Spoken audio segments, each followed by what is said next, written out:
요즘 주식 시장을 보면요. 뭔가 거대한 보이지 않는 손이 움직이는 것 같다는 생각 혹시 안 드시나요? 오늘은 바로 그 손, 그러니까 알고리즘의 플레이북을 한번 낱낱이 뜯어보려고 합니다.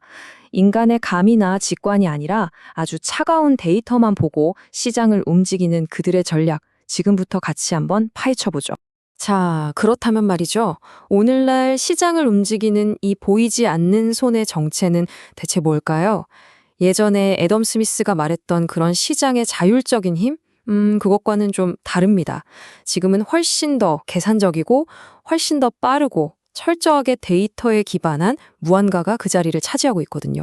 그 정체는 바로 실적 연계 알고리즘 매매입니다. 말이 좀 어려운데 쉽게 말해서 미래 실적에 대한 단서를 찾아다니는 디지털 탐정 같은 거라고 보시면 돼요. 이 알고리즘들은요, 수주 잔고나 수출 데이터, 공장 가동률처럼 아주 명확한 숫자들을 먹고 삽니다. 그리고 그 숫자를 보면서 이거 미래에 돈 벌겠네 하는 확신이 드는 순간 정말 1초의 망설임도 없이 매수 버튼을 누르는 거죠. 자, 그럼 이 똑똑한 디지털 탐정들이 지금 가장 예의주시하는 곳은 과연 어디일까요? 2026년 1월 기준으로 알고리즘의 매수세가 가장 강하게 몰리는 상위 5개 섹터를 지금부터 공개할 텐데요. 아주 화끈하게 1위부터 바로 시작하겠습니다.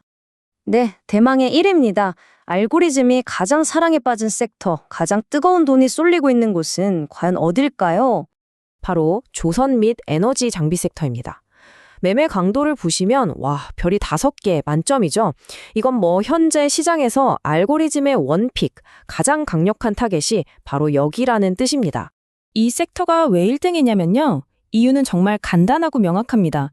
2025년 말에 이미 받아놓은 엄청난 양의 수주 잔고가 2026년 초부터는 실제 매출이라는 숫자로 찍히기 시작하거든요. 알고리즘 입장에서 보면 이건 거의 정답지를 보고 투자하는 거나 마찬가지죠. 미래 이익이 과거 계약서에 이미 약속되어 있는 셈이니까요. 그래서 새로운 수주 공시가 딱 뜨는 순간 정말 눈 깜짝할 사이에 프로그램 매수가 들어오는 겁니다. 1위의 논리가 정말 칼 같죠?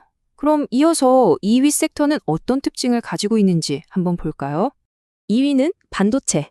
그중에서도 요즘 정말 핫한 HBM과 차세대 패키징 분야입니다. 강도는 별 4개 반. 1위 못지않게 어마어마한 관심이 쏠리고 있다는 거죠. 반도체 쪽 알고리즘은 일종의 연쇄 반응을 따라 움직여요. 그러니까 삼성전자나 SK하이닉스 같은 대장주들이 실적 전망을 딱 발표하잖아요. 그럼 그 수혜를 고스란히 받을 소부장 기업들의 예상 실적을 알고리즘이 자동으로 계산해서 매수에 들어가는 거죠. 특히 엔비디아 실적 발표는 이 분야 퀀트 매매에 아주 중요한 신호탄이 되는데요. 전년 대비 이익이 30% 이상 늘어날 걸로 보이는 종목들은 주가가 잠깐만 눌려도 기계적인 매수세가 바로바로 들어오는 패턴이 나타납니다. 자, 3위는 또 어떤 데이터를 보고 알고리즘의 러브콜을 받고 있을까요? 3위는 바로 K뷰티와 음식료 섹터입니다. 매매 강도는 별 4개, 꾸준하면서도 아주 강력한 매수세가 특징입니다. 이 섹터가 왜 주목받는지 아시겠어요? 자, 이 그래프 한번 보세요. 매달 발표되는 수출 데이터가 이렇게나 명확하게 우상향 곡선을 그리고 있잖아요. 이 데이터 하나하나가 알고리즘에게는 지금 바로 사라 라는 강력한 신호가 되는 겁니다. 핵심은 바로 이겁니다. 수출 증가가 곧 실적 상향으로 이어진다. 이 공식이 가장 명확하게 거의 예외 없이 딱딱 맞아떨어지는 섹터라는 점이죠. 다른 복잡한 변수를 생각할 필요가 별로 없으니까 알고리즘이 가장 좋아하는 투자 방식인 거예요.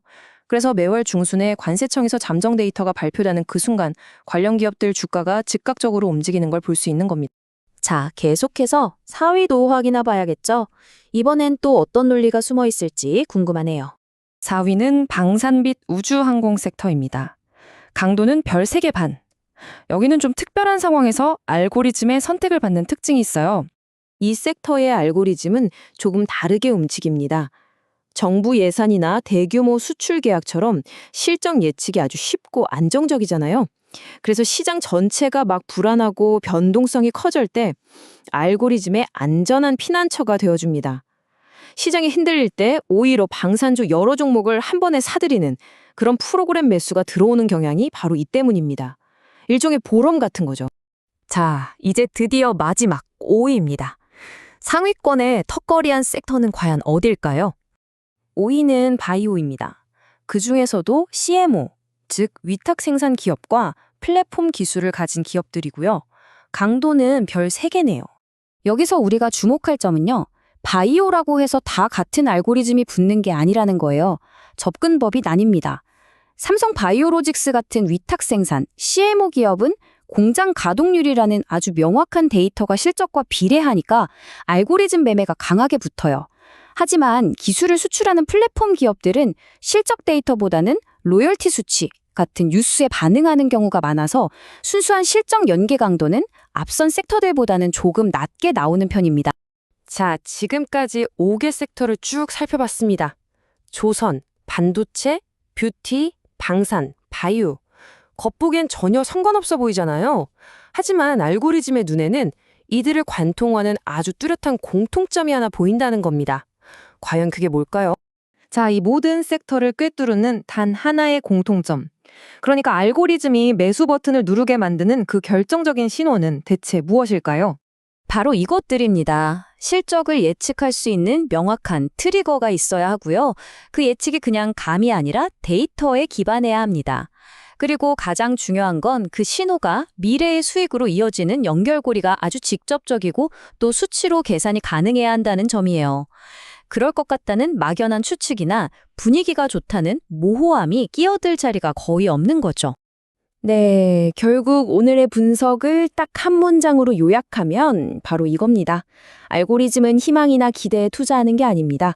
데이터로 증명된 확실성에만 투자합니다. 이것이야말로 지금 시장에 보이지 않는 손을 움직이는 가장 핵심적인 원리라고 할 수 있겠습니다. 이처럼 시장의 규칙 자체가 알고리즘에 의해서 새롭게 쓰이고 있는 지금, 우리는 투자의 미래에 대해 한번 근본적인 질문을 던져볼 필요가 있습니다.